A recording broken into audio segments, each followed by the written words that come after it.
The institutions that matter in the future will not simply distribute content. They will build trust.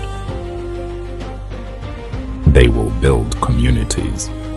They will build influence. ANN was created for this moment.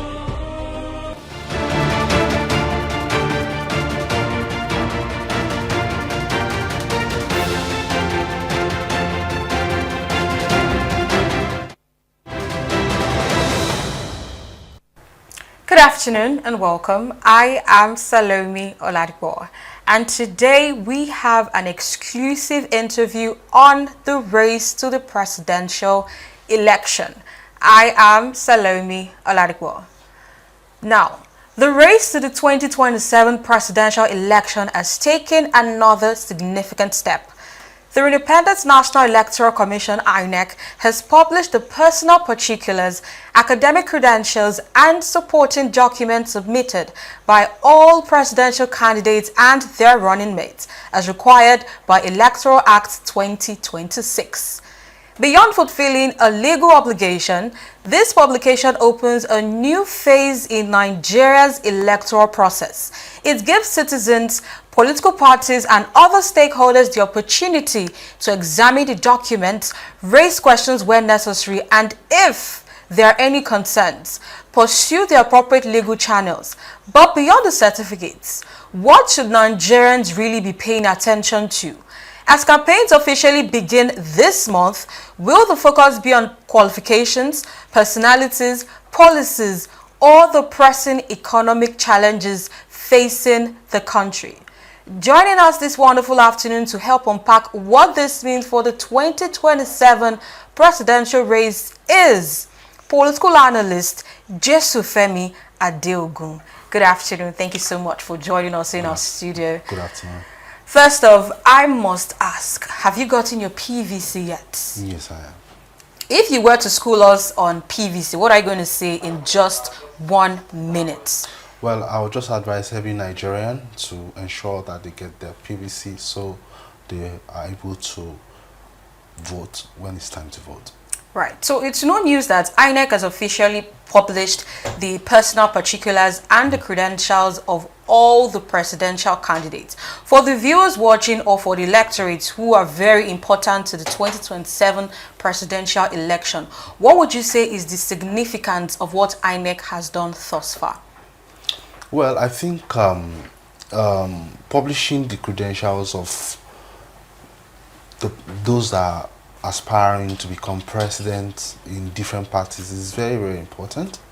And looking at it holistically, I mean, those that are actually, let me say, top 4, we already know their credentials, so to say. They are not new to the race. We already know them. Their scorecards are already there, but it adds to the credibility of INEC, you know, saving us some sort of argument and stress to put it in the public domain for people to be able to go and verify, should in case of arguments, what each and every one of them hold as credentials, as their qualifications, to show that they qualify. Yes, there has been some sort of uproar and arguments that the front runner, why is it only his university that was published? Why not his primary school sets, primary, secondary, etc., etc.? You know, that was why only just the university. But well, that's a question for him to answer. You know, he's the one that is vying for the office, that is seeking for the job, as well as others. So that question has been put up and is left for him to answer it. But left to me, someone that's been a former senator and has held different public offices before, I'm raising an eyebrow to that. As at this moment, I don't think it's. It doesn't hold water. No water at all, and it's just like a distraction, so to say. But some would say that if you want to hide information from a black man, hide it in a book. And in Nigeria here, when one or an individual is sourcing for a job, the only thing whereby employers ask for is your academic qualifications. But why is it that for the top job in the country, the president of the country does not have his secondary school sets, even his primary school sets? How did he get there? Of course, Nigerians are curious. Okay, so I mean, we need to watch the language. I mean, saying that he doesn't have it because he did not have it, and it's not a requirement for you to list all the certificates you have before you can qualify for that office. If you are able to present the highest one, is as good as you presenting the other ones. So saying that him not having it, we have to watch that, because if we tell him to bring it, he may bring them out or explain how that come by. But he has presented the topmost of the certificate. You understand? I mean, if he has it somewhere, we should bring it out. If we are curious and we want him to bring it out, he's asking for our job. We are the employer. He is going to be our employee, or he's already working for us as the president. So if Nigerians feel like, you should put it forward or put an explanation or show us, Nigerians can ask for it. I mean, he's within our purview to be able to ask for such. Inec publishing the personal information of all 19 presidential candidates, it leads to openness. But with the electorate, are we open to a wave of new litigations? Because these are issues that we've seen come up over and over and over again. Opposition parties are always looking for loopholes when it comes to the credentials of whatever it is that Inec has put out. So is it the responsibility of Inec or the electorate or the presidential candidates to look for loopholes or verify these credentials being put out by the aspirants? Well, I think Inec holds that responsibility to ensure that each applicant meet up with the requirement to vie for any offices, any political office they're vying for. That is one. Also, we as the electorate, as Nigerians, we shouldn't also fold our hands. We also need to, carry necessary steps. If we want to go into litigation, nothing stops us from doing that. If we want to ask questions, nothing stops us from doing that. And I'm also happy for the current president. Let me say, in a while, first time I see some corporate bodies, some corporate individual bodies, go to him, have a one-on-one meeting with him, compared to the immediate previous government. They go to him, they ask him questions, they challenge him. We saw for that of the Catholic fathers, yes, that went to meet him. He was open enough to take their questions and to answer them on camera for everybody to see. That's some sort of responsibility. So there are other private bodies. If they are not okay with the credentials, they can as well go and meet him. I'm sure if they write to him and say, we need explanation on X and Y, I'm sure, looking at how the reception he gave to the Catholic bishop, he will definitely give them reception also. So that's my own perspective. And Inec, I will always try to reiterate this to Inec to also try and do their job, ensure that they are not biased. I'm not saying they are biased. I'm just saying they should ensure they are not biased, and they should do their job. Make sure that everybody that is vying for an office put up the credentials that is required to vie for such office, and they do their due diligence and not put us to public or necessary public shame. Inec, you've heard the words of our political analyst in person of Jesu Femi Adeogun, right? So Inec, do not put us to public display. We'll be going on a short break now, and we'll be back. That matter in the future will not simply distribute content. They will build trust. They will build communities. They will build influence. ANN was created for this moment.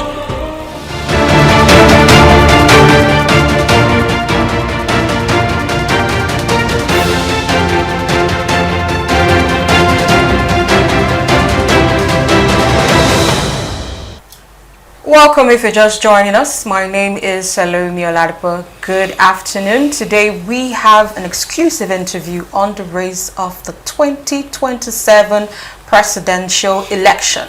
Now, the opposition remains divided with several political parties and influential figures pursuing different strategies ahead of the election.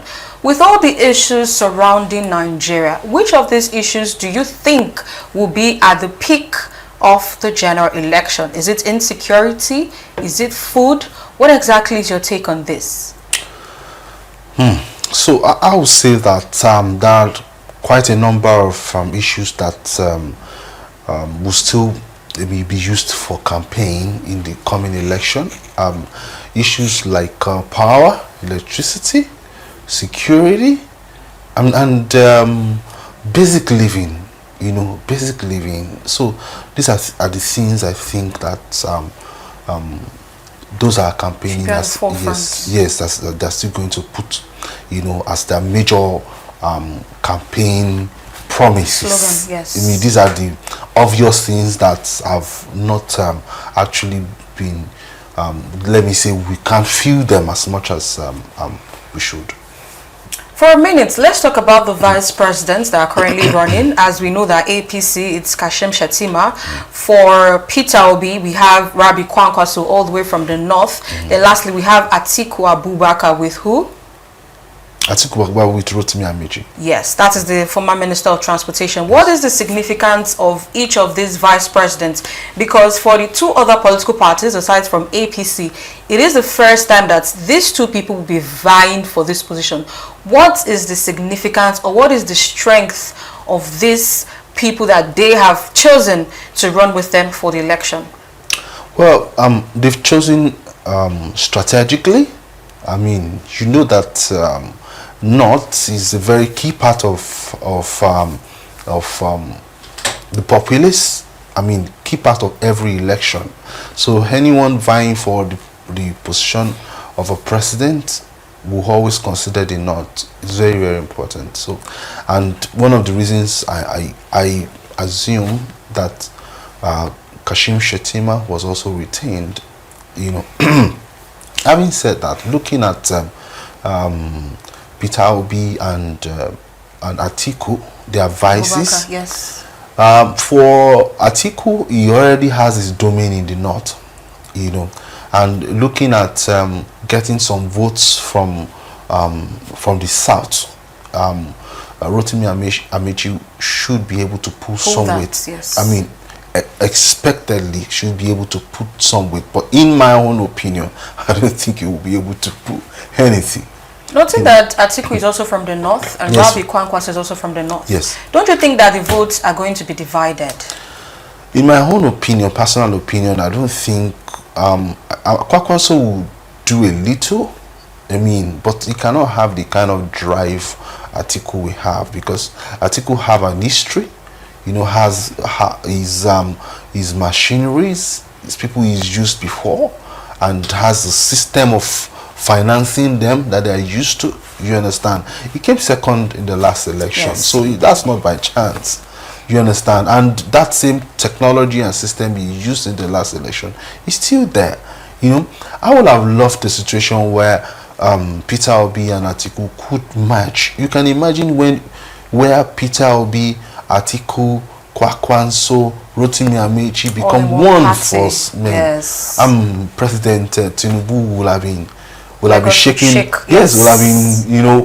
Will have been pondering on how do I solve this problem. So I think he's also, in my own opinion, I think he's also one of his legendary strategy to make sure that those forces did not merge on him. Right, but critics have said that Nigeria is gradually a one-party state. How's that going to look like for the 2027 election? Because most of the House of Rep members, National Assembly, down to local governments, state governments, they all belong to just one party. I have just 5 states, right, are out of the normal APC that we are used to. So what's your stance on this 2027 election with gathering votes and with the campaign that's starting on the 19th of this month? Well, I think the uproar concerning Nigeria being a one-party state is coming from mostly the opposition, and it's coming from the position of fear. You understand? And I will give it to the president. I mean, he's been doing this, I mean, over and over again. Before I say that, left to him, I'm sure he's come out already and said that he's not pushing the agenda of one party state. He's not doing that. But left to him, if everybody can come to his party and it's easy for him to just win the next election, I mean, good for him. I mean, just personally on his side. Yes. But I'm sure for what he has built and he's been part of, I mean, the democracy he has built and he's been part of, I mean, over the years, I'm sure you will not want to push out the rhetoric of one party state. And the way we are, the way we are configured, it looks very impossible for us to have one party state. It looks very impossible for everybody to submit to one person. Yes. I mean, it looks very impossible. I mean, people from the southeast, do you think people from the southeast will just bow to one person? I don't think so. Even people from the north, they only follow their leaders. Northerners follow their leaders. They trust their leaders. So how do you come by and just have one party, state?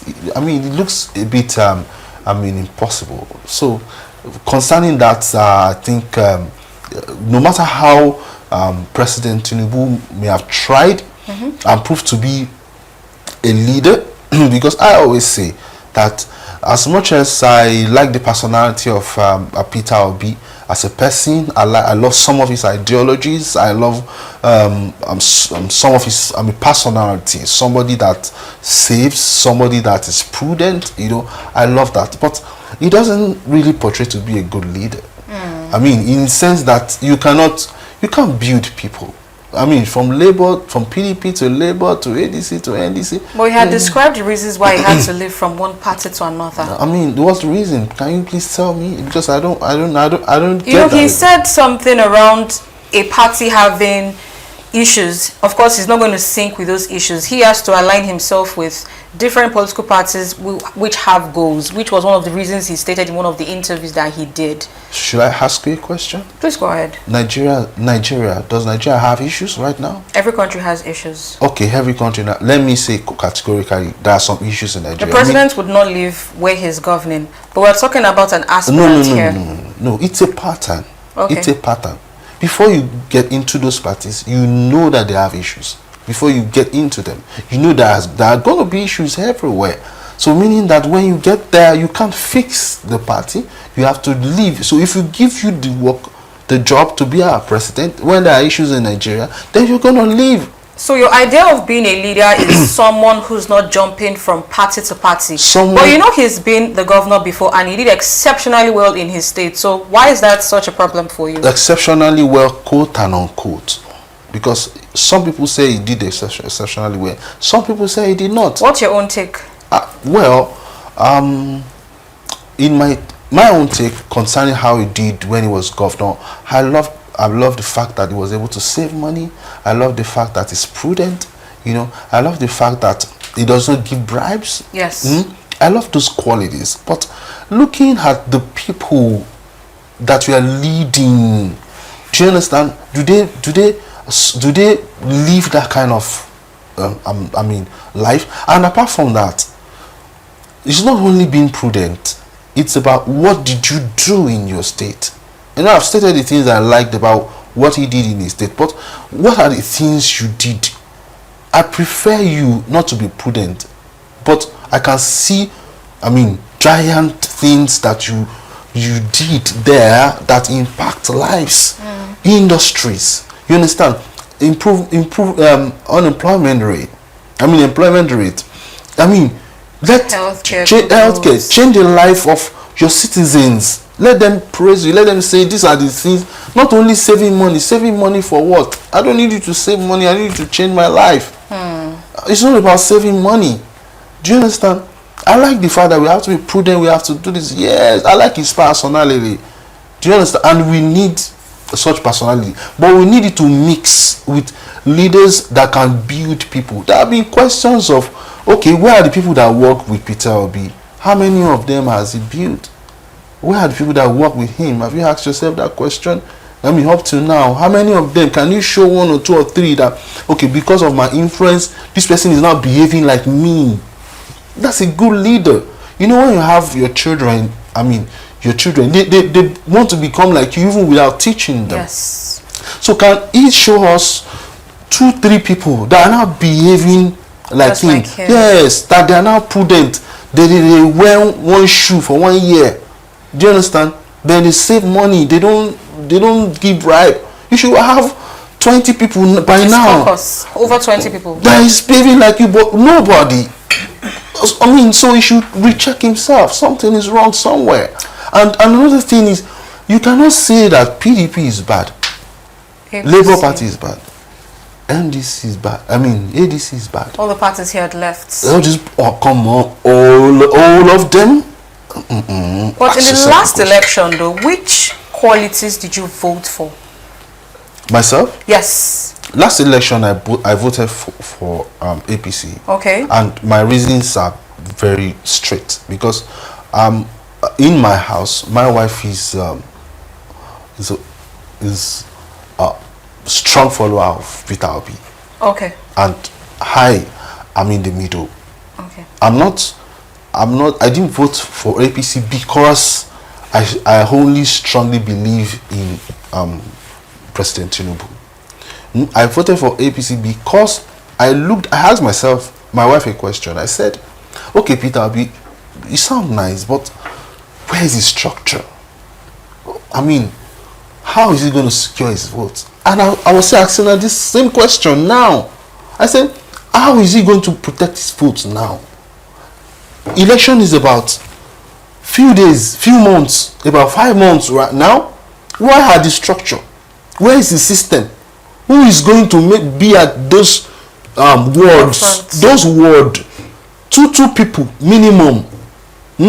Stakeholders being at that ward nationwide, transmitting that what they are counting to their own server.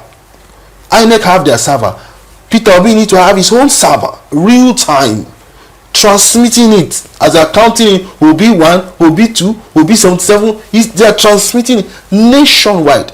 He needs to have people in Inec that believe in Obi on their neck. So, because it's not about who votes, it's about who counts the vote. He knows all these things. Where is the structure? It's not just by talking or by aspiring or by hoping people will come out. Because last election, a lot of people came out for Obi. Yeah. To vote for Obi that have never voted before. Yes. New people, fresh people. We had the new rate of registered voters. Yes, and they are still hoping now. Do you understand? And I said something before. I believe, in my own opinion, that the best candidate for the job is still President Tinubu. All right. So I really want to confirm if you're satisfied with the state of the nation, because in the last election, people had a number of reasons why they were voting for each candidate. Some it was Muslim ticket, some it was based off tribe, some party affiliation, some candidates record, some personality. In 2027, and honestly, with the state of the nation, what should the electorate vote for? Okay, I will answer the first question, that if I'm satisfied with the state of the nation. The answer is no, I'm not satisfied. In fact, I would say that I'm disappointed. And another 4 years would be enough for this same party to solve the issues in the country? Please, I will tell you this categorically. If I have President Tinubu sitting down with me right now, I will tell him I'm disappointed.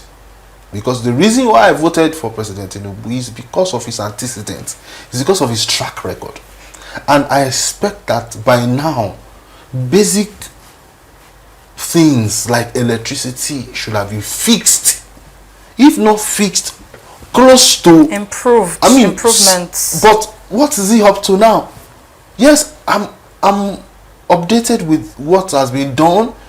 You know, the decentralization, the giving the states the power to generate their electricity, the paying off, raising bonds to pay off the debts, etc., etc. But I'm saying that speed, I wouldn't mind if the subsidy that was removed, the money for the subsidy, is gathered together and put into only electricity. Let us have 20 megawatts. Let us have 50 megawatts. Let us know that this is what we are suffering for.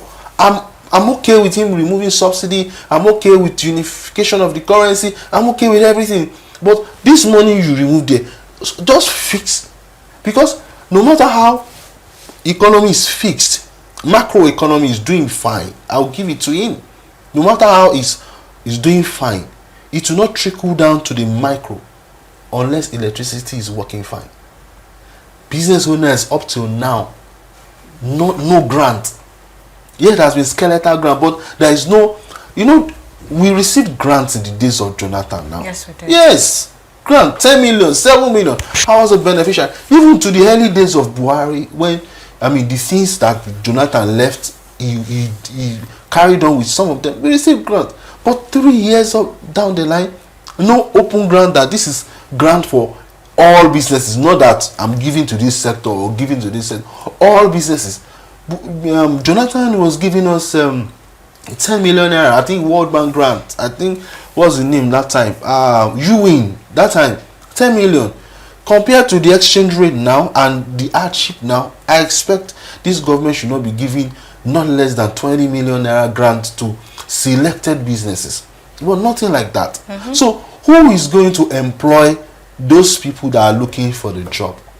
Those people that are supposed to employ them are having issues with their business. They can't pay rent, they can't pay salaries, they are closing down, they are running out of, a lot of them have run out of the country.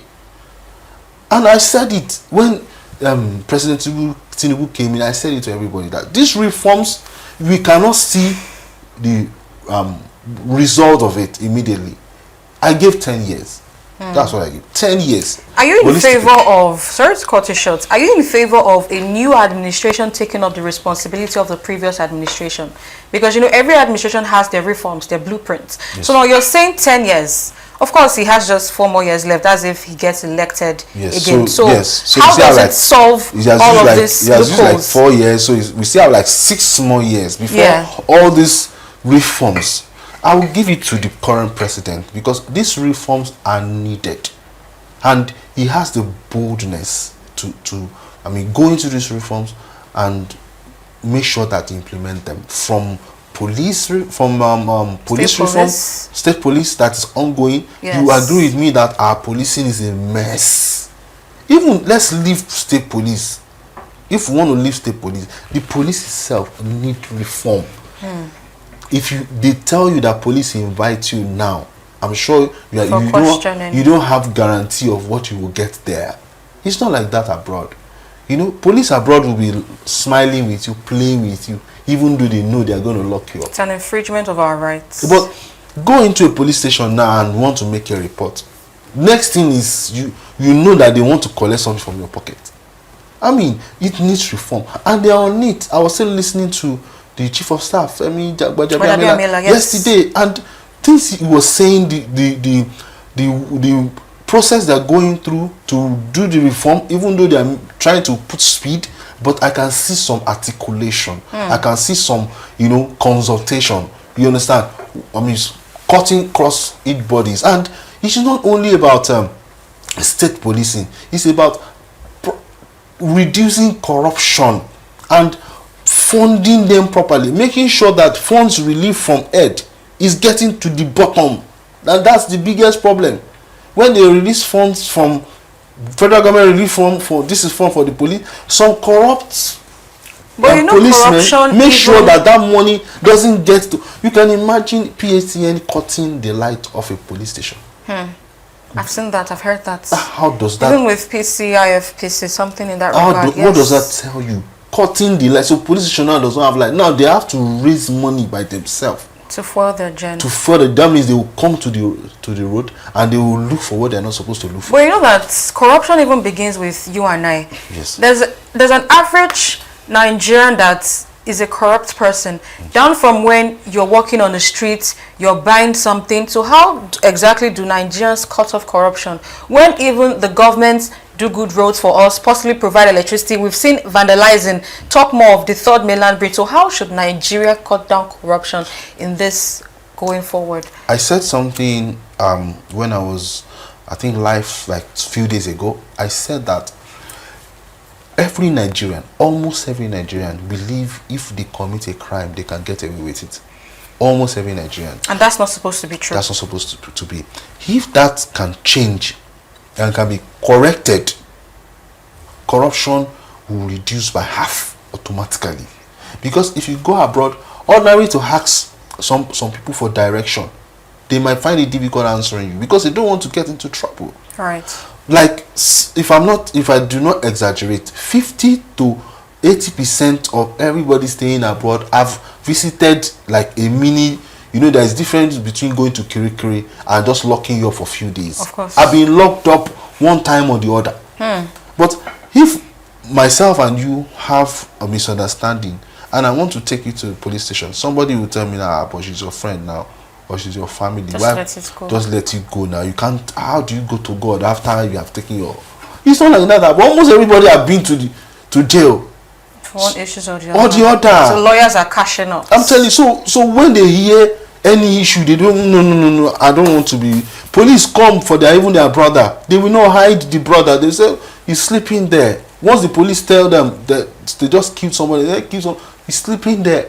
But find the mother and tell the mother that her son just stole 20 million naira now. She will still not tell you. She will be doing Thanksgiving in the church that 20.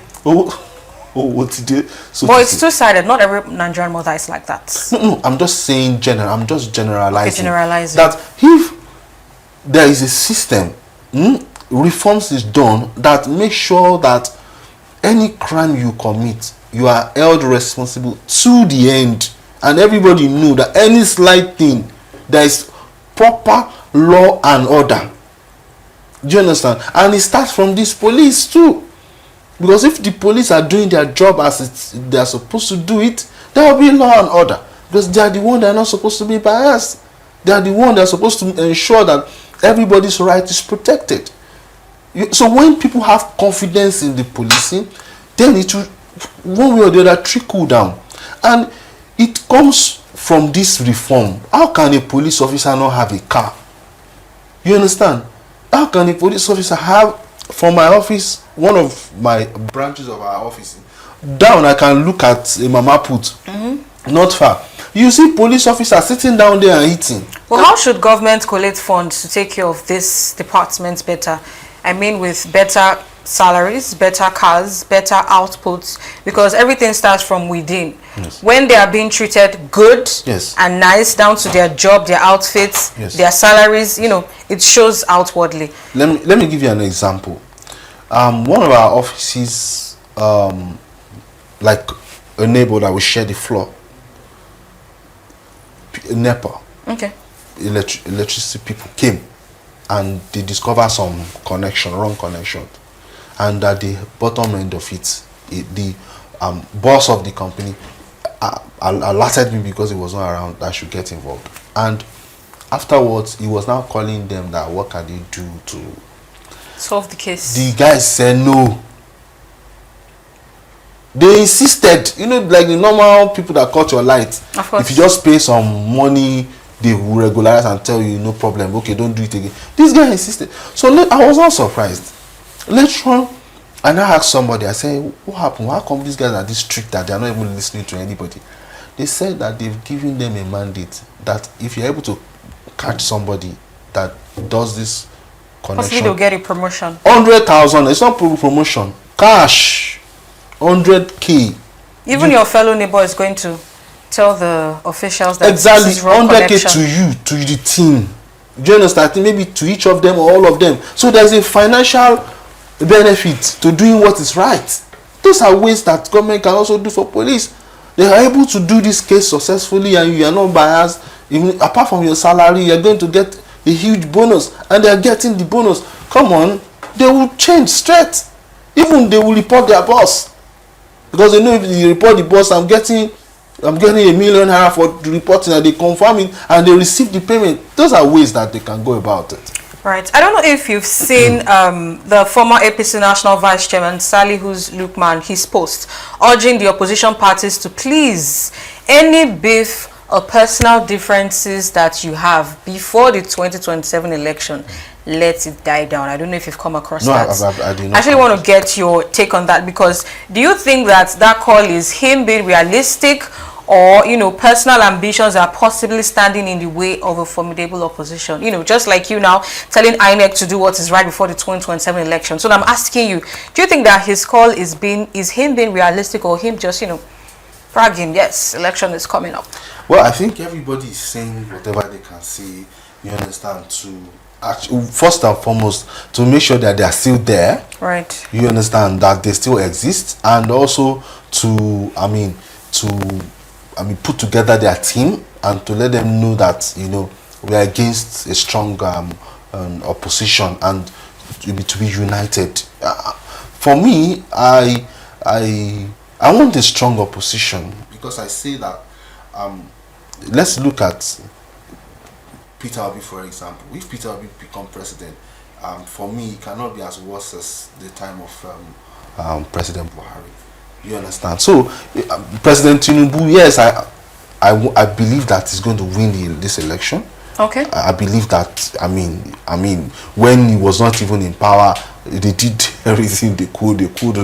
You understand? Now, while he's there, he doesn't have the character of somebody you can just remove from seat, and he has never lost an election before.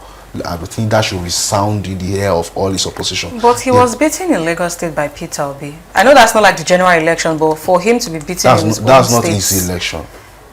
Like for his own polling votes, that's what I mean. His polling units. That's not his election. Was he beaten in the presidential election? For him to be taken out of his own state by an Igbo man in a Yoruba state, that still doesn't really matter.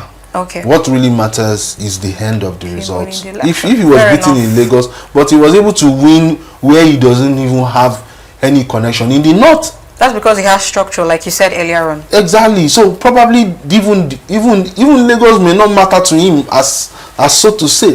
What really matters to him in Lagos is the governorship election, so that he doesn't lose his grip. What really matters to him is that the overall result. Once the overall result is in his favor, even if they win the entire southwest, win the entire southeast, it doesn't really matter. So I think the opposition should. I don't even think opposition is doing enough. Currently, few months to election, we are not seeing anything. I mean, what are they waiting for? Campaigns are starting very soon, so hopefully we'll see something. Well. But before I let you go, if you were to advise Nigerians for the 2027 general election, beyond certificates or campaign promises, or aside being the fact that you're an APC supporter, what should the electorate look out for? Okay, so let me be very clear. I'm an APC supporter, but I'm actually a supporter of a candidate. Okay, not the party. Not, yes, so to say. Even though I'm a card holder of APC, but I have the right to move anytime I want to move. You understand? So what I'm saying is this: I'm supporting President Tinubu because of his track record, and I don't see anybody that can compete with that track record. Listen to him. When you want to know a man, like, I'm an employer of labor, and I give people chance to work with us time after time. I engage in interviews. The last stage of interviews land on my desk, and one thing I want to do is I want to look at you in the face and ask you, do you think, why should we give you this job? After they've done everything, you need to tell me. I'm a believer of persons. I've listened to President Tinubu time after time, and he's always saying that I asked for this job. And if you look at the things he's been doing, when he came in, it was overwhelming. The economy was in shambles. You understand? I think we still get talking about the economy. Was in shambles, and he's done some things. You understand? Even the security He's done some notable things that nobody has ever done before. No president has ever done before. So Okay. if I'm going to give even I'm this coming election I'm voting for President Tinubu, but if I'm going to give Obi a chance, I want to see his structure. I just don't want to waste my vote on just the expectation that people will come out and the Inec would count the vote and Inec would be truthful enough. Do you understand? You know how we are. You can't just wait for them to you just hand it over to you in Nigeria. It doesn't happen. There must be structure. How do you want to do this? How do you want to win it? Which structure do you have in the north? Which structure do you have in the south? Which structure do you have in all these regions? You understand? Where is your database? Where is your data? Where is your analytics? How do you collate them? How do you understand? How do you go to the court in case they are not giving you the power, or that is cheating or what have you? I need to see all that. Thank you so much, Mr. Joseph Femi. I must say that it's been a huge pleasure having you here in our studio. Yes. Lagos, Nigeria, every state in the world, there you have it. The race to the presidential election has begun, and your vote matters. Do not allow anyone tell you that your votes do not count. Make sure you get your PVC. Once again, I'm Salome Oladipo. Thank you for joining us.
This is ANN.